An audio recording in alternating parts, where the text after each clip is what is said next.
Capítulo 10. Los dos lenguajes de la providencia. Son muchas las maneras en que Dios procura dársenos a conocer y ponernos en comunión con Él. La naturaleza habla sin cesar a nuestros sentidos.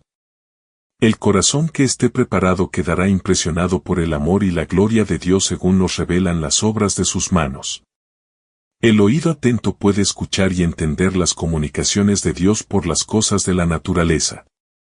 Los verdes campos, los elevados árboles, los capullos y las flores, la nubecilla que pasa, la lluvia que cae, el arroyo que murmura, las glorias de los cielos, hablan a nuestro corazón y nos invitan a conocer a aquel que lo hizo todo. Nuestro Salvador entrelazó sus preciosas lecciones con las cosas de la naturaleza. Los árboles, los pájaros, las flores de los valles, las colinas, los lagos y los hermosos cielos, así como los incidentes y las circunstancias de la vida diaria, fueron todos ligados a las palabras de verdad, para que así sus lecciones fuesen traídas a menudo a la memoria, aun en medio de los cuidados de la vida de trabajo del hombre. Dios quiere que sus hijos aprecien sus obras y se deleiten en la sencilla y tranquila hermosura con que Él adornó nuestra morada terrenal. Él es amante de lo bello, y sobre todo ama la belleza del carácter, que es más atractiva que todo lo externo, y quiere que cultivemos la pureza y la sencillez, gracias características de las flores. Si tan solo queremos escuchar, las obras que Dios creó nos enseñarán preciosas lecciones de obediencia y confianza. Desde las estrellas que en su carrera sin huella por el espacio siguen de siglo en siglo los derroteros que les asignó, hasta el átomo más diminuto, las cosas de la naturaleza obedecen a la voluntad del Creador. Y Dios cuida y sostiene todo lo que creó. El que sustenta los innumerables mundos diseminados por la inmensidad, también tiene cuidado del gorrioncillo que entona sin temor su humilde canto.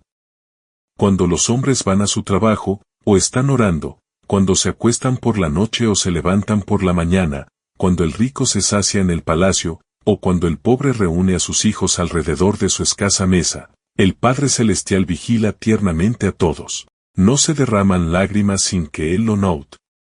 No hay sonrisa que para Él pase inadvertida.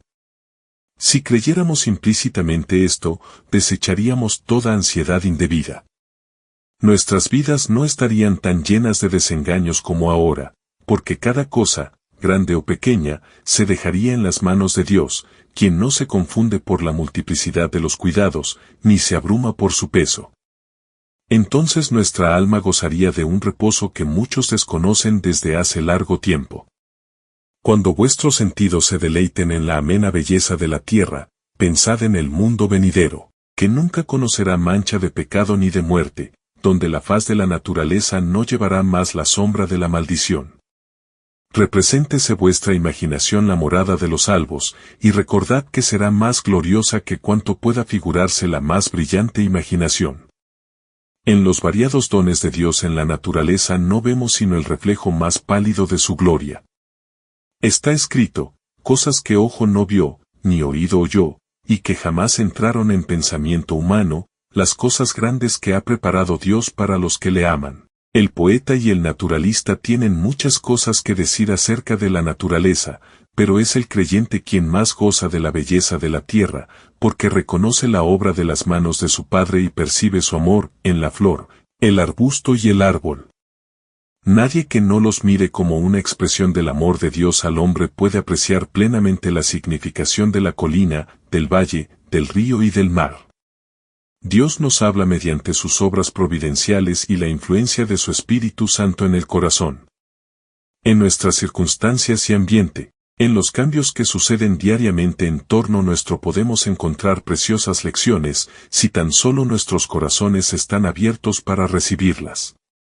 El salmista, rastreando la obra de la providencia divina, dice, la tierra está llena de la misericordia de Jehová. Quien sea sabio, observe estas cosas, y consideren todos la misericordia de Jehová. Dios nos habla también en su palabra. En ella tenemos, en líneas más claras, la revelación de su carácter, de su trato con los hombres y de la gran obra de la redención. En ella se nos presenta la historia de los patriarcas, profetas y otros hombres santos de la antigüedad. Ellos estaban sujetos a las mismas debilidades que nosotros. Vemos cómo lucharon entre descorazonamientos como los nuestros, cómo cayeron bajo tentaciones como hemos caído nosotros y sin embargo cobraron nuevo valor y vencieron por la gracia de Dios, y recordándolos, nos animamos en nuestra lucha por la justicia. Al leer el relato de los preciosos sucesos que se les permitió experimentar, la luz, el amor y la bendición que les tocó gozar y la obra que hicieron por la gracia a ellos dada, el Espíritu que los inspiró enciende en nosotros un fuego de santo celo, un deseo de ser como ellos en carácter y de andar con Dios como ellos.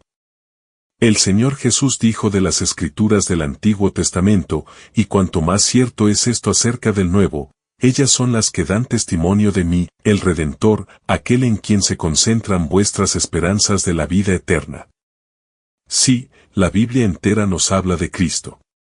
Desde el primer relato de la creación, de la cual se dice, sin él nada de lo que es hecho, fue hecho, hasta la última promesa, he aquí, yo vengo presto, leemos acerca de sus obras y escuchamos su voz. Si deseáis conocer al Salvador, estudiad las Santas Escrituras. Llenad vuestro corazón con las palabras de Dios. Son el agua viva que apaga vuestra sed. Son el pan vivo que descendió del cielo. Jesús declara, a menos que comáis la carne del Hijo del Hombre, y bebáis su sangre, no tendréis vida en vosotros. Y al explicarse, dice, las palabras que yo os he hablado espíritu y vida son. Nuestros cuerpos viven de lo que comemos y bebemos, y lo que sucede en la vida natural sucede en la espiritual, lo que meditamos es lo que da tono y vigor a nuestra naturaleza espiritual.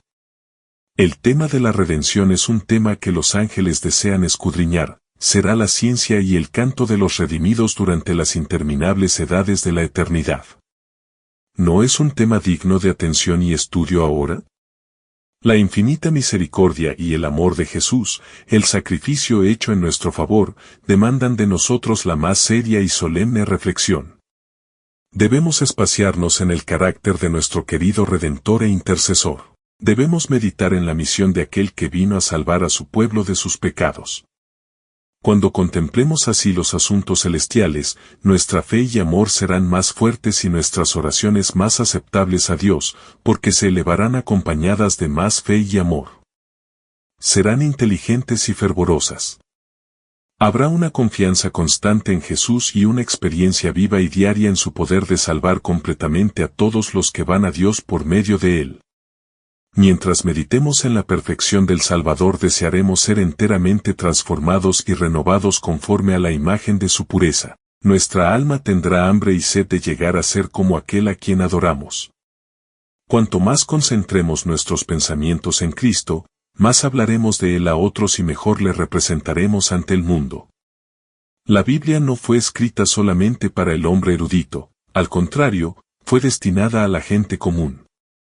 Las grandes verdades necesarias para la salvación están presentadas con tanta claridad como la luz del mediodía, y nadie equivocará o perderá el camino, salvo los que sigan su juicio privado en vez de la voluntad divina tan claramente revelada. No debemos conformarnos con el testimonio de hombre alguno en cuanto a lo que enseñan las Santas Escrituras, sino que debemos estudiar las palabras de Dios por nosotros mismos.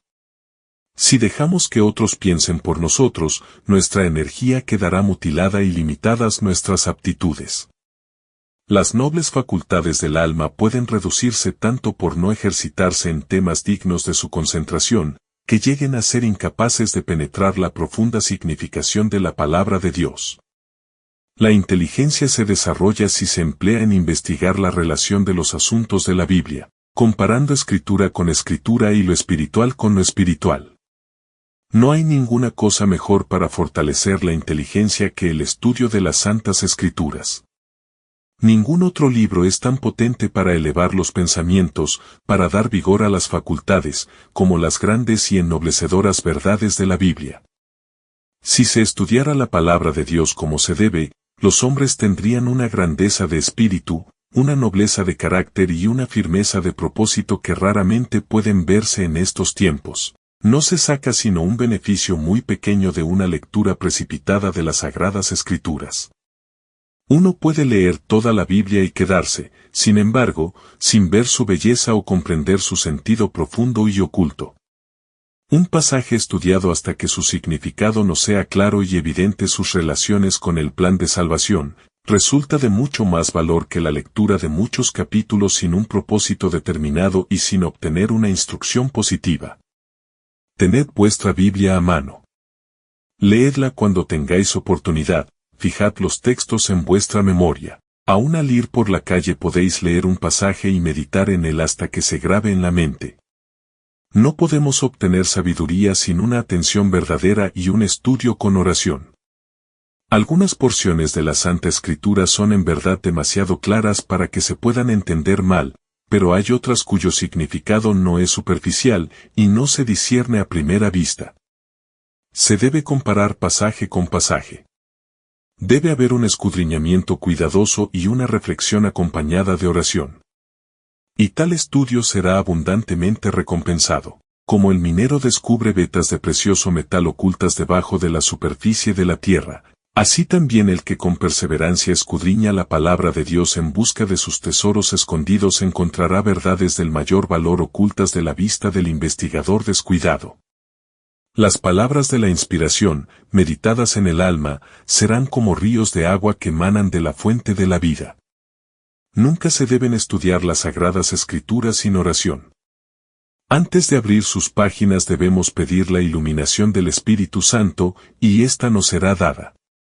Cuando Natanael fue al Señor Jesús, el Salvador exclamó: «He aquí verdaderamente un israelita, en quien no hay engaño». Dícele Natanael: «¿De dónde me conoces?». Y Jesús respondió: «Antes que Felipe te llamara, cuando estabas bajo la higuera, te vi». Así también nos verá el Señor Jesús en los lugares secretos de oración, si le buscamos para que nos dé luz y nos permita saber lo que es la verdad. Los ángeles del mundo de luz acompañarán a los que busquen con humildad de corazón la dirección divina. El Espíritu Santo exalta y glorifica al Salvador. Está encargado de presentar a Cristo, la pureza de su justicia y la gran salvación que obtenemos por él. El Señor Jesús dijo: «El Espíritu tomará de lo mío, y os lo anunciará».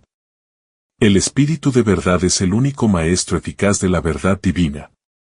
Cuanto no estimará Dios a la raza humana, siendo que dio a su Hijo para que muriese por ella, y manda su Espíritu para que sea de continuo el maestro y guía del hombre.